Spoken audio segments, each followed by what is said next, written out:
Hi, I'm Euge Valovirta, and on this one I'm gonna check out two plugins of the legendary DIEZEL VH4 amp back there. The other is ML Sound Labs Bassford CB4 and the other is Brainworx DIEZEL VH4. So, before we start, I'm gonna go through the signal chain. So I'm gonna use my signature ESP Eclipse with EMG 81, 85 pickups. Same guitar I used on the video I did specifically about the VH4 amp. Then it goes to my pedal board where I'm gonna use Boss ST1 Super Overdrive to boost the amp and the plugins. And I have an ISP decimator noise gate to get rid of the hiss. Then it goes to DI box Radial J48, which is behind there, and it splits the signal. So the other signal goes to the DIEZEL amp, the other goes here, which is my Steinberg UR816E audio interface, and then the signal goes via USB cable to my computer and to my DAW, which is Cubase. And what I have here, to make this as accurate as possible, I'm gonna use same impulse response on all amps and plugins. So what I have here is real amp channel. So this means that it's on. Here's the plugins. Okay, so let's stick with the real amp. And then I have Ignite Libra. So I'm recording oh yeah, I forgot, there's obviously a reactive load with the real amp. It's Soundtrax React IR. And I'm using a direct out signal from there. So it goes directly the amp sound to the Cubase, and I have here STL Tones Libra, impulse response mixer, and I have a Jens Buchren's Greasy Beard impulse response from his rhythm pack. This one I used on the actual video I did of the amp. This one I found it worked a little bit better than my signature IR Valovirta, which is on this end. So that's the IR, and of these plugins, DIEZEL Amped, I have bypassed the cabinet, no recording chain. So both cabinet sections are bypassed, and I'm not gonna use any pedals or anything from here. It's just the amp, like, you know, as close as possible to the real deal. And I have here also Ignite's Libra and the same IR-B, which is Greasy Beard. Okay, because as you probably know, IR plays a big part of the overall sound, so I want to have the same IR on each of these instances. So, real amp, I'm gonna use the channel 2, that's my favorite channel, that's the crunch channel. It has the least amount of gain of those 3 gain channels. The 3 and 4 are a little bit too compressed and too high gain for my taste. So, without the SD, the sound is like this.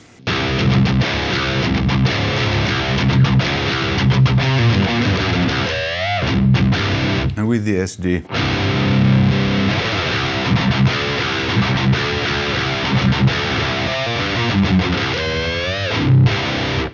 really cool, nice and tight. I like this channel a lot.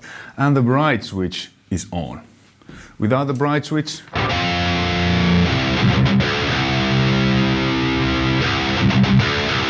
it's a little bit dull to my taste.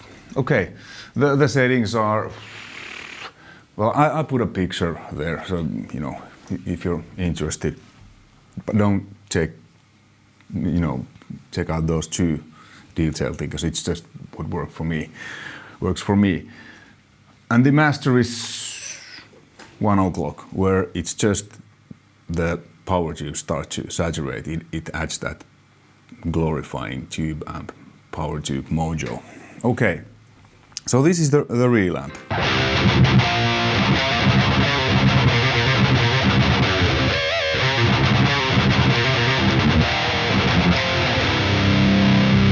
Then let's check out what these plugins sound. I kind of dialed close similar sound than to this. So channel 2, bright switch on. I think the EQ is pretty much the same.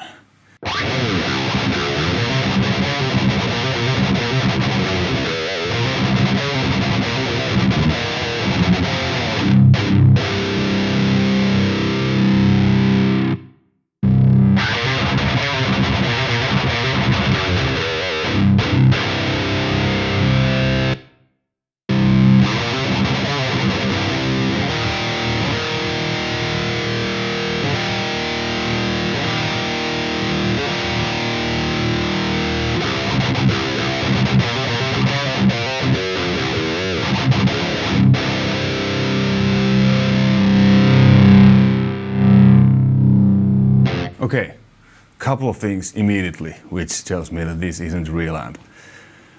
The master, it adds volume, but it doesn't change the behavior of the amp like on the real one.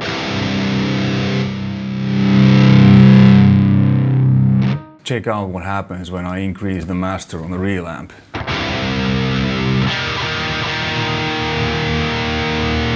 It's full. It doesn't go louder, it just adds more tube up. Power tube sag distortion. So up until 1, it adds volume, then it starts to add the magic, the power tube magic. Now it's cranked.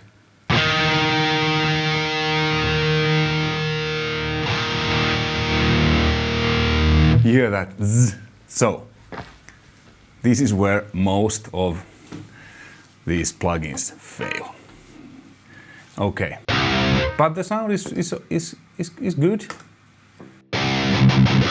The feel is, well, it's not a real amp, so yeah, but let's try it again with the master.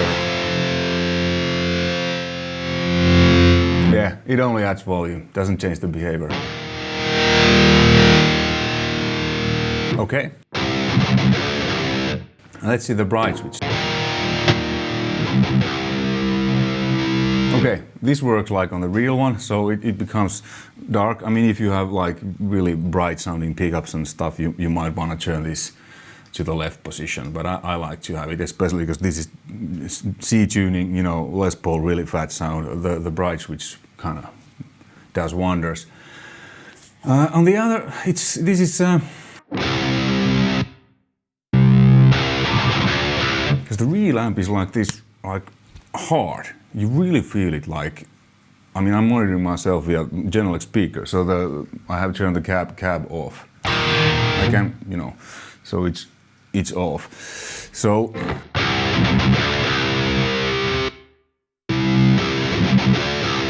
okay, it's like darker. Oh, it peaks a bit. Let's take it back a little bit, and let's actually take the lows back quite a bit.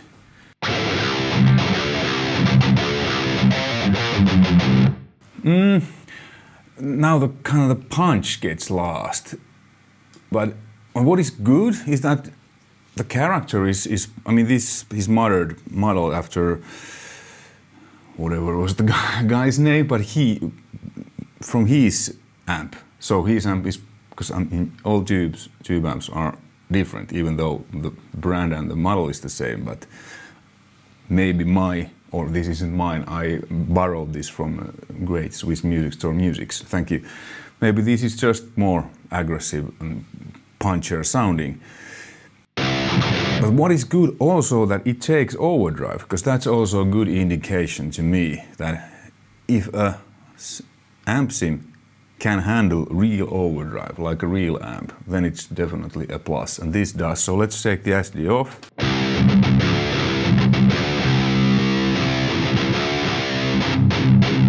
Yeah, it handles it really well and behaves like a real amp. Okay, yeah. I really like the feel, and if I wouldn't have the real amp, I would be probably perfectly satisfied, because it's DIEZEL VH4 sound and character. But the real amp is just like ta-tan.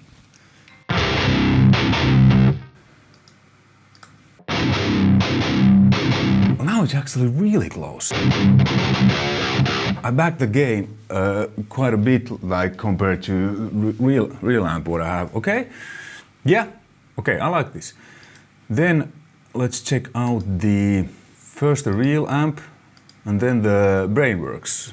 I think this is an official emulation where Peter Diesel was involved.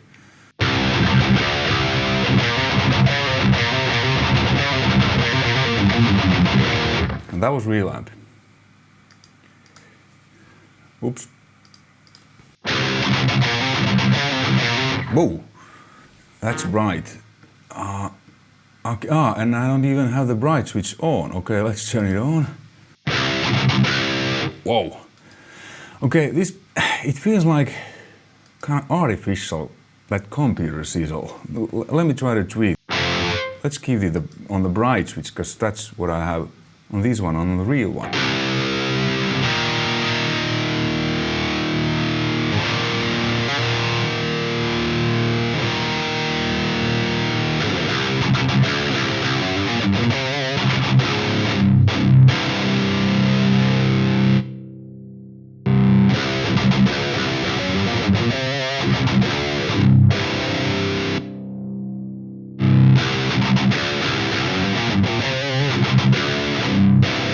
Okay, so this amp probably is modeled after a particular amp which apparently seems to be brighter than the real amp and this plugin. So yeah, I needed to back up the treble quite a bit and the presence.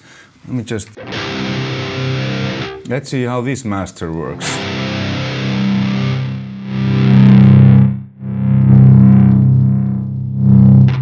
It has volume. Doesn't behave like a real tube amp.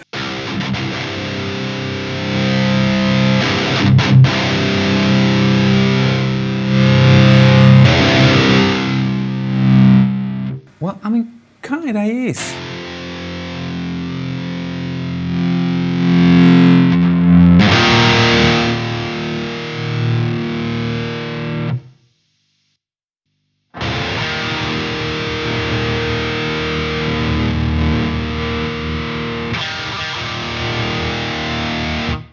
Well, not really.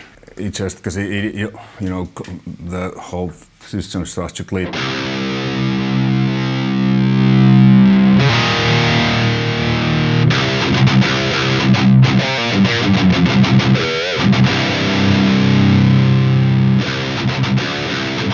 Yeah, there's no different feel. It's just a volume. Okay, so yeah,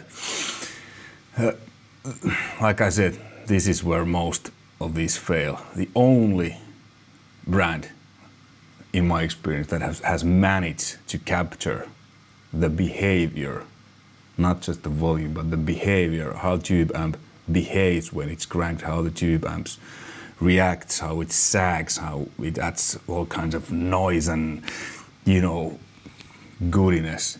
It's soft tubes, Marshalls. I've done a few videos and I mean, especially the Plexi, I don't know how they've done it, but it acts just like my Plexi when I crank the volume.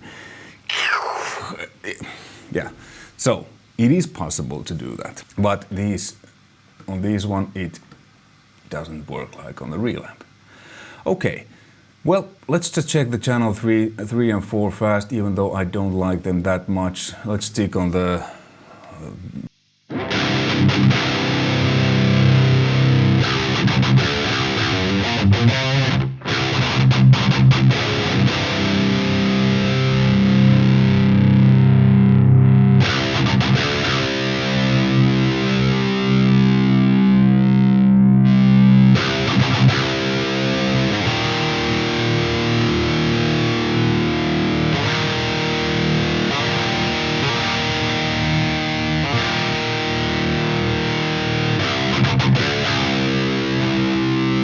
well, yeah, it's very compressed, very modern. It's a little bit too, like, nice.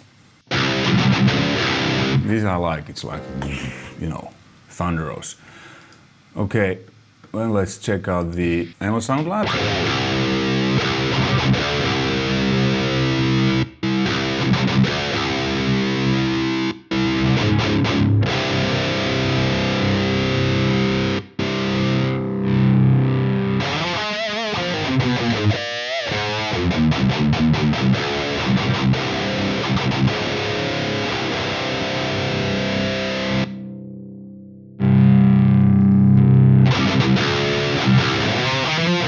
Yeah, I mean, they behave pretty much like the real one, but this Channel 2 is my favorite.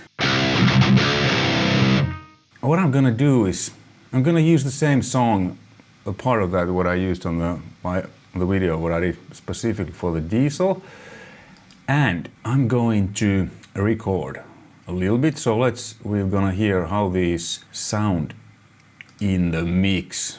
Let's record with a real amp first.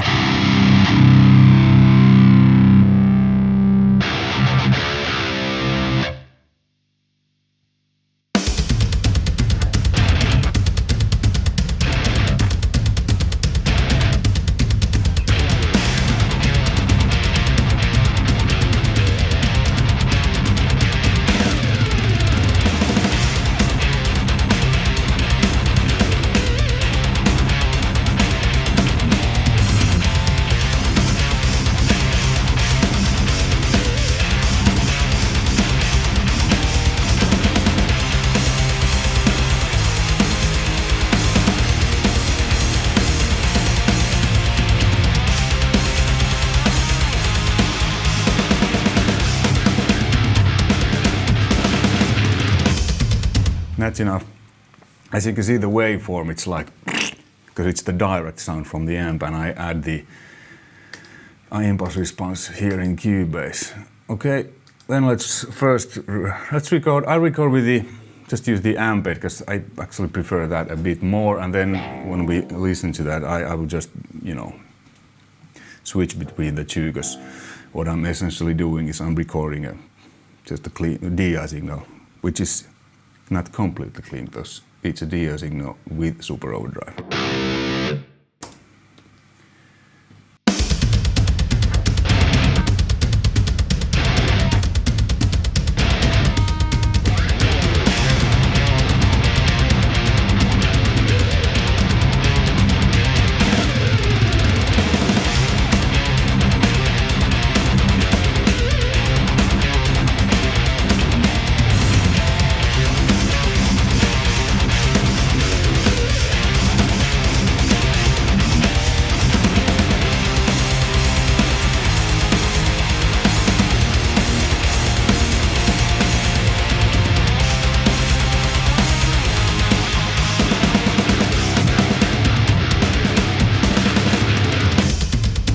Alright, okay, I had the real amp accidentally on, but then what I'm gonna do is I'm gonna open my, because I use the Softube's Console 1 and Console 2, and what I have here is fantastic.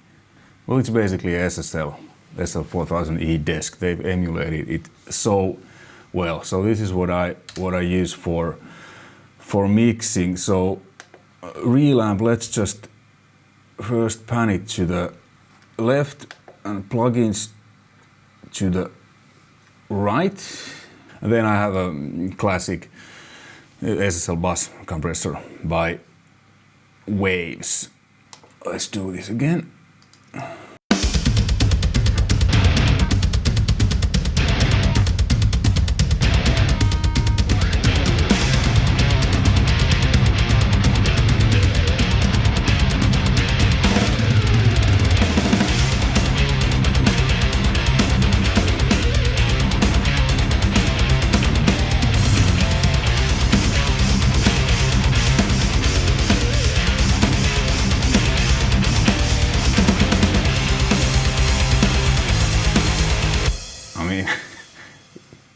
Could you tell in a mix which one is real amp and which isn't? But I hear there's quite a bit of low end. You know, let's do a little bit of EQing.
Okay, so the plugging, the amp head, it's a little, so I'm gonna do a little bit EQing on that to get rid of it.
Yeah, now it's a little bit more aggressive. So, you know, cut it a little bit and add it a little bit.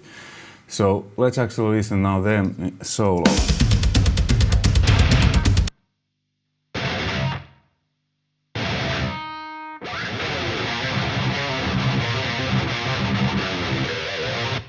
Pretty identical now.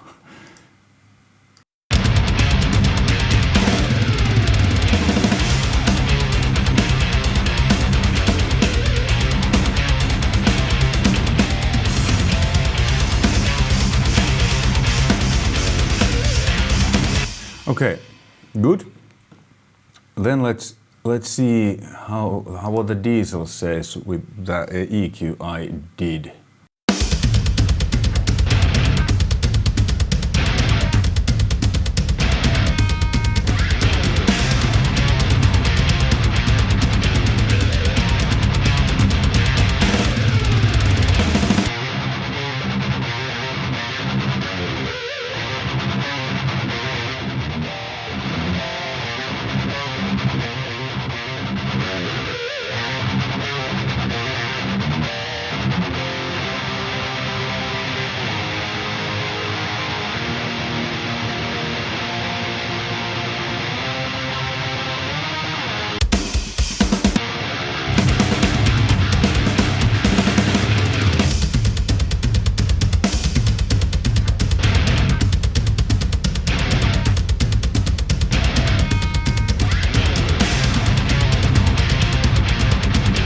So, yeah, with a little bit of EQing in the mix,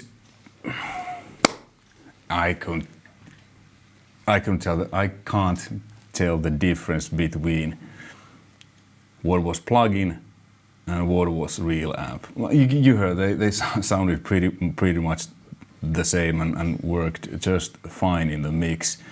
The only difference I think of these plugins are it's the playing feel and how the amp behaves, especially the master section, which, like I said, many of what I tried failed on that, so it just adds volume and doesn't change the behavior of the amp.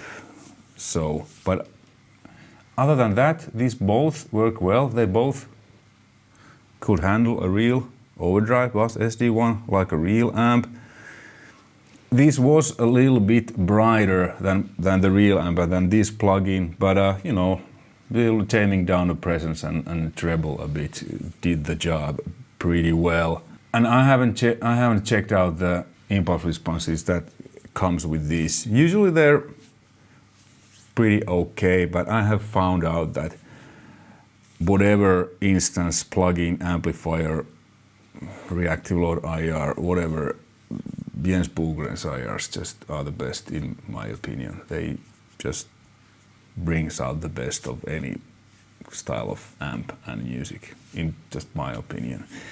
So, and this has a lot of pedals and stuff, but I'm not really interested in these. What I'm interested in is the actual amp. Is it as good as tube amp? Well, it's never as good, it's never the same, but how good it is, because I like to use real pedals, real gear, but sometimes, you know, I mean, the diesel isn't mine, I'm not gonna buy it, I don't need it that much, and I don't like it that much, then I like my Marshall. Conclusion: nothing beats a real tube amp, like feel-wise, playing-wise, sound-wise.